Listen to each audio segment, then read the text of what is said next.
Hello बच्चों, नमस्ते। तो मेरा नाम है विनय कुमार पाल और आप लोग देख रहे हैं द स्टडी जोन। तो मैं आप लोगों को आज इम्पोर्टेंट 10 क्वेश्चन को कराऊंगा जो दीर्घ उत्तरीय प्रश्न हैं। तो आप लोग वीडियो को लास्ट तक जरूर देखिए। जो आपको 27 फरवरी जो आपका मैथ का पेपर है उसमें 100% 10 क्वेश्चन अगर आप लोग देख लेते हैं तो कम से कम आपके 5 क्वेश्चन तो 100% आएंगे। तो चलिए देखिए, हमारा पहला प्रश्न क्या कह रहा है।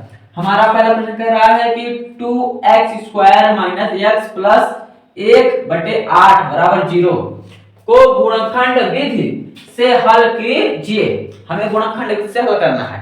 तो सबसे पहले सवाल को नोट करेंगे। यहाँ लिखेंगे हम लोग हल 2x² माइनस एक्स प्लस 1 0। इतना हो गया। अब क्या करना, सबसे पहले इसको हम लोग सॉल्व कर लेंगे। तो सबसे पहले इसके नीचे क्या मान लेंगे 1, इसके नीचे भी क्या मान लेंगे 1। जब इन तीनों का LCM करेंगे कितना आएगा 8 आ जाएगा। 1 का भाग 8 देंगे, 8 पर 8 का गुणा 2 करके ना 8 दूनी 16x² माइनस यहां से हो जाएगा 8x प्लस 1 बराबर कितना हो जाएगा 0। कितना हो गया हमारा 0। ये 8 इधर भाग इधर कितना हो जाएगा गुणा, 0 का गुणा जब 8 करके ना आएगा 0। इसको लिखते हैं यहाँ पे 16x² माइनस 8x प्लस 1 बराबर 0। इतना हो गया। अब चलिए गुणनखंड से करते हैं, देखा करेंगे क्या। तो हम लोग पता है कि जो x² का गुणांक होता है नहीं, इस वाली संख्या से क्या कर देते हैं मल्टीप्लाई करते हैं। 16 का गुणा जब 1 करके ना आएगा 16 1 कम 16 का। अब उसका इंपॉर्टेंट क्या देखते हैं हम लोग, ये चिन्ह देखते हैं। ये क्या का चिन्ह है, ये हमारा चिन्ह है जोड़ का, है का जोड़ चिन्ह है जोड़ का यानी प्लस का। तो हम लोग 8 का खंड ऐसा करना है कि गुणा करने कितना आना चाहिए 16 और जोड़ने कितना आना चाहिए 8। कितना आना चाहिए 8। तो 4 चौके कितना होता है 16 और 4 4 कितना होता है हमारा 8। इसको लिख सकते हैं 16x² माइनस ब्रैकेट में 4 प्लस 4 बाहर x प्लस 1 इक्वल 0। इतना लिख सकते हैं, बिल्कुल लिख सकते हैं। इसको कर सकते हैं 16x² minus plus minus 4x हो जाएगा, minus plus minus 4x plus 1 बराबर क्या हो जाएगा हमारे यहां से 0 हो जाएगा। अगर हम लोग देखेंगे इन दोनों में तो हमारा क्या कॉमन है 4x कॉमन है। तो करेंगे 4x ब्रैकेट में क्या होगा हमारा 4 चौके 16 यानी 4x माइनस यहां से 1 आ जाएगा। इन दोनों देखेंगे तो हमारा क्या कॉमन है माइनस 1 कॉमन है। तो क्या हो जाएगा माइनस 4x माइनस 1 बराबर 0। देखेंगे तो ये ब्रैकेट और ये ब्रैकेट हमारा क्या है सेम है। क्या है हमारा सेम। जब सेम है तो इसको एक ब्रैकेट करेंगे 4x माइनस 1, बाकी जो बचा क्या था 4x माइनस 1 ये बचा हमारा क्या हो जाएगा 4x माइनस 1 बराबर 0।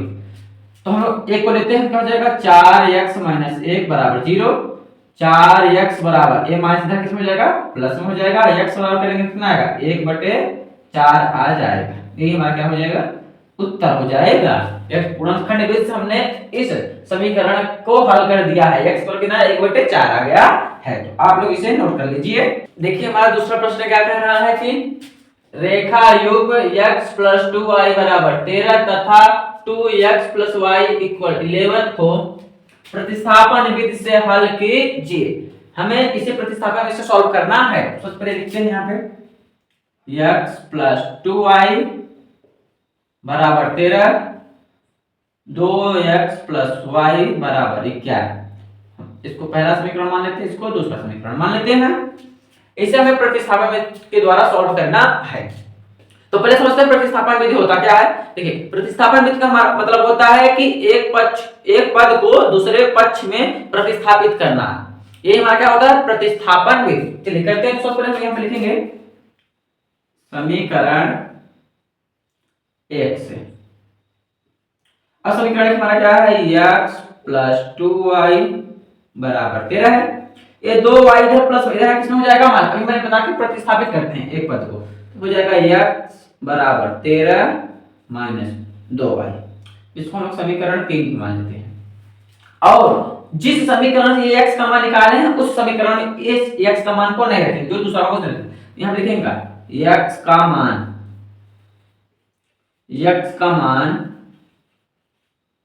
समीकरण 2 में रखने पर समीकरण 2 हमारा क्या है 2x प्लस वाई बराबर 11 है। चलिए देखिए रखेंगे यहाँ पर 2, एक्स के साथ कितना रखना 13 माइनस 2y, 2y ए प्लस वाई पहले से है प्लस वाई बराबर 11 हो गया। चलिए अंदर गुणा करेंगे तो 2 में 13 करेंगे कितना कर 13 दूना 26 में 2 दूनी 4y प्लस वाई बराबर कितना हो जाएगा हमारे यहाँ से 11 आ गया। ये देखिए 26 इधर प्लस हो जाएगा कितना हो जाएगा माइनस में, माइनस 4y इधर प्लस हो कितना आएगा माइनस 3y बराबर 11 माइनस 26 माइनस 3y बराबर माइनस 11 से 26 का माइनस 15 आ जाएगा, माइनस माइनस कटेगा 3 एक कम 3 3 पचे 15 यानी y बराबर कितना आया 5। y का मान कितना आ गया हमारा 5। अब ये y का मान समीकरण 3 2 1 में इसमें रख सकते हैं हम लिखेंगे y का मान समीकरण 3 में रखने पर समीकरण 3 हमारा क्या है x बराबर 13 माइनस 2y है कितना 2y, x और कितना हो जाएगा 13 माइनस 2 गुणित y का कितना है 5 कितना आ जाएगा 13 माइनस 2 पंचे 10, x और करेंगे कितना आ जाएगा हमारे यहाँ से 3 आ जाएगा।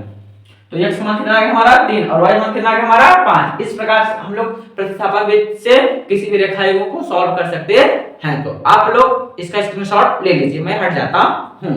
तो चलिए हम लोग देखते हैं अपना तीसरा प्रश्न। तीसरा प्रश्न हमारा क्या कह रहा है कि सिद्ध कीजिए कि √3 एक परिमेय अपरिमेय संख्या है।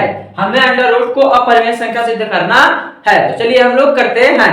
तो सबसे पहले हम लोग यहाँ पे मानेंगे, माना √3 एक परिमेय संख्या है। हम लोग क्या मानेंगे कि √3 एक परिमेय संख्या है। तो हमारी परिमेय संख्या क्या होती है जो p बटा q के रूप में लिखी जाती है। तो क्या हो जाएगा यहाँ पे √3 बराबर क्या हो जाएगा p बटा q हो जाएगा और जो q का मान होगा कभी भी 0 के बराबर नहीं होगा। अब क्या करेंगे हम लोग दोनों पक्षों का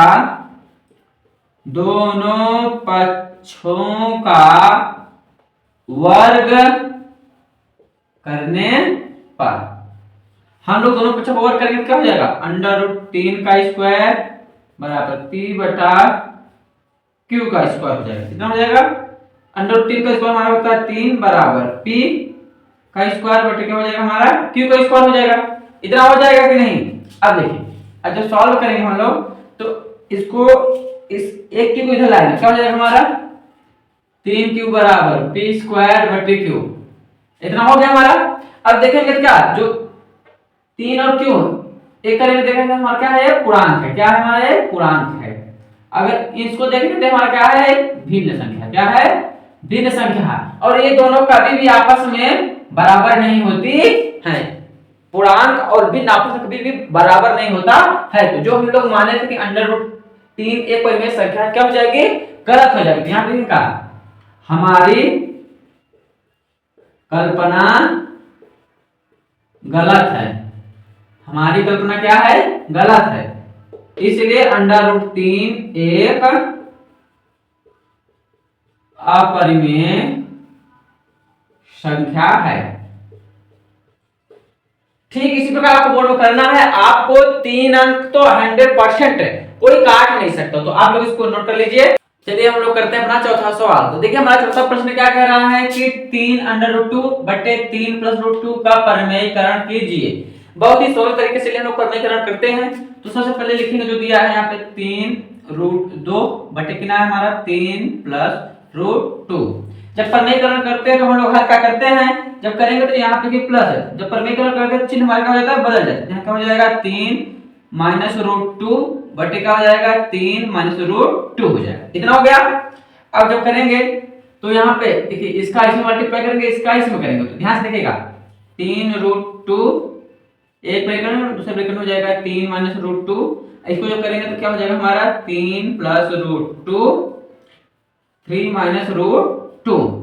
अब ध्यान से देखिएगा अगर हम लोग देखेंगे जब इसका मल्टीप्लाई इसमें कराएंगे तो 3√2 का 3 जब मल्टीप्लाई कराएंगे तो कितना आ जाएगा हमारा 3 का 9 होगा 9 √2 माइनस इसका जब इसमें कराएंगे कितना आएगा 3 ये रूट से रूट कैंसिल हो जाएगा, 2 हो जाएगा, 2 3 6 हो जाएगा। और नीचे हमारा क्या हो जाएगा, अगर यहाँ पे लोग देखेंगे क्या हो जाएगा, a बराबर a प्लस b, a बराबर a माइनस b, किसका फार्मूला होता है a square minus b square, क्या हो जाएगा 3 का स्क्वायर माइनस रूट 2 का स्क्वायर, 9 रूट 2 माइनस 6 पान का 3 3 का 9 माइनस रूट 2 का स्क्वायर क्या होता है हमारा 2 होता है, 9 रूट 2 माइनस 6 बटे क्या हो जाएगा हमारा यहाँ पर 7, यही हमारा क्या हो जाएगा आंसर हो जाएगा।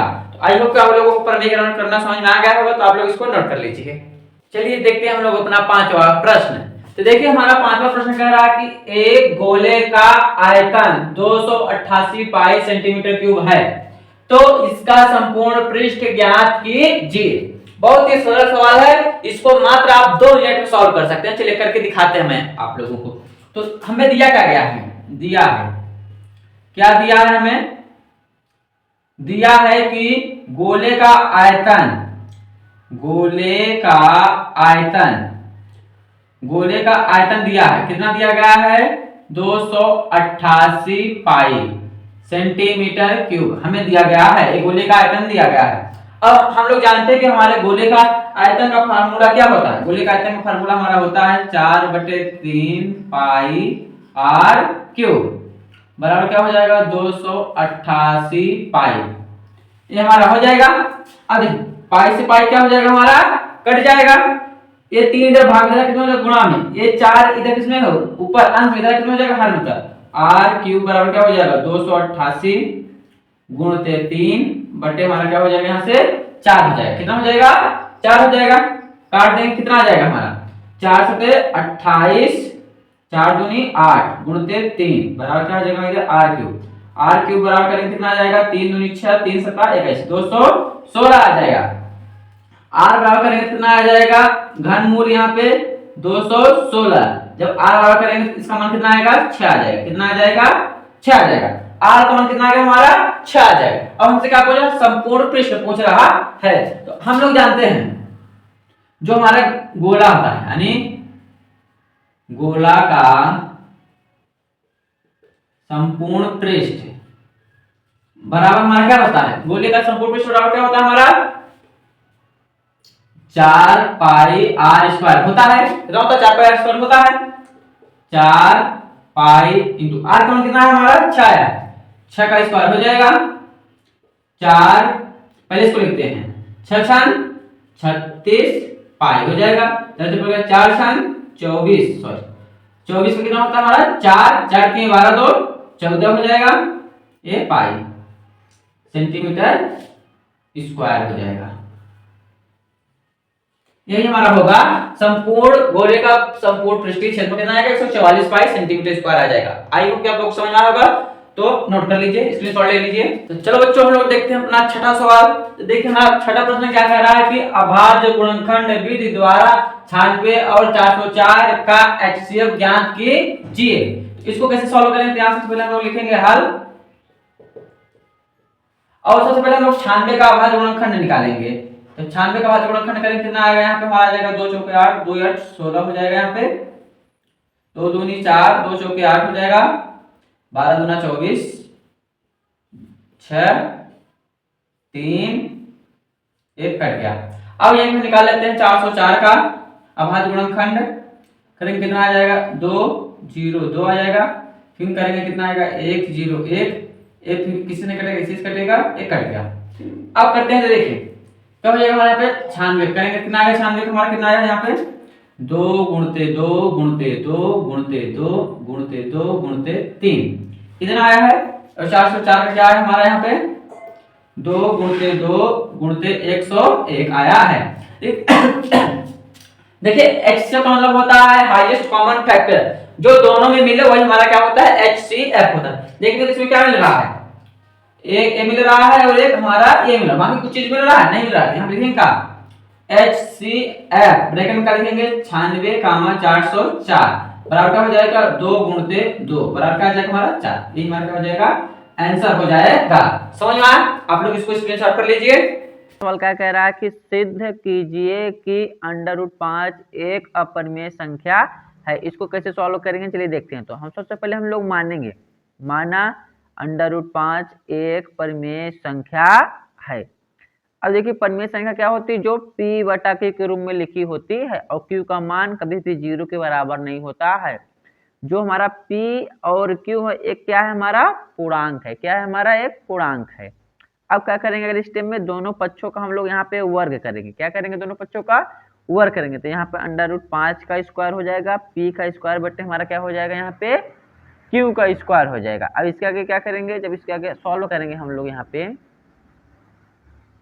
तो क्या हो जाएगा, हमारा √5 का स्क्वायर बराबर p स्क्वायर बटे q स्क्वायर हो जाएगा। जब करेंगे तो हमारा 5 आ जाएगा यहाँ पे, p स्क्वायर बटे q स्क्वायर को हम लोग लिख सकते हैं q इंटू क्यू के रूप में लिख सकते हैं।